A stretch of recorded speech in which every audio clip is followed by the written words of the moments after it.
नमस्कार मंडळी, जयूज किचनमध्ये आपलं सर्वांचं स्वागत आहे. चला रेसिपीला सुरुवात करूया. आता उन्हाळा सुरू झालेला आहे, काहीतरी थंड असं आपल्याला हवं असतं. त्यामुळं आज मी एक रेसिपी करत आहे. बघा, 1 वाटी दही घेतलेला आहे. आता दह्याच्या गुठड्या मोडून काढायच्या, व्यवस्थितरित्या एकजीव करून घ्यायचं दही.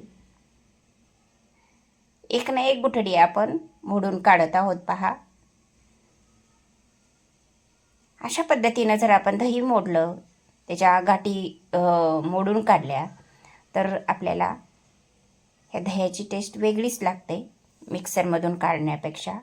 बघा, अशा पद्धतीनं मी हे दही घोटून घेतलेलं आहे. आणि आता त्याच्यामध्ये मी हे एक कांदा टाकून घेतला. कांदा चिरून ठेवला होता. कांदा बारीक काप मी टाकून घेतलेले आहेत. हे टोमॅटो पण टाकून घेतलं. एक टोमॅटो होतं, काप करून ठेवले होते. हे कोथिंबीर पण टाकून घेतली. त्याच्यामध्ये हे ओलं किसून ठेवलेलं नारळ घातलं.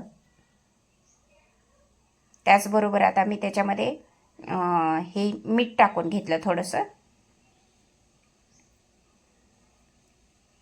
ह्याच्यामध्ये साखर टाकून घेतली थोडी.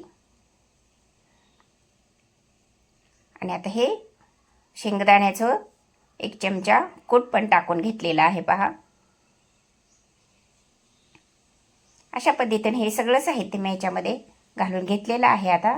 आणि आता हे सगळं मिक्स करून घ्यायचं दह्यामध्ये. आता हे दह्यामध्ये मिक्स करून घेतलं. बघा, अशा पद्धतीने हे दह्यामध्ये मिक्स करून घेतलेलं आहे.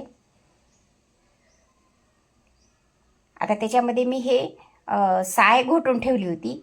ही साय घोटून ठेवलेली मी टाकून दिलेली आहे याच्यामध्ये.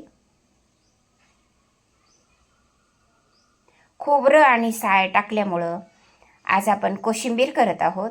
ह्या कोशिंबीरीची चव इतकी वाढली जाते नारळामुळं आणि ह्या आपलं साईच्या घोटून टाकल्यामुळं.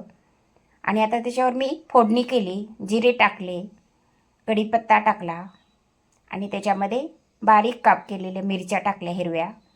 बघा, अशा पद्धतीने हे सगळं मिक्स करून घेतलं. आणि ही फोडणी मी आता ह्या कोशिंबिरीच्या वरी टाकून घेते. बघा, अशा पद्धतीने हे कोशिंबिरीच्या वर फोडणी टाकून दिलेली आहे. बघा, अशा पद्धतीने ही आपली रेसिपी तयार झालेली आहे. जशी छान दिसते तशी खायला सुद्धा फार छान झाले. लाईक करा, शेअर करा, सबस्क्राईब करा. चला भेटू पुढच्या व्हिडिओमध्ये. धन्यवाद.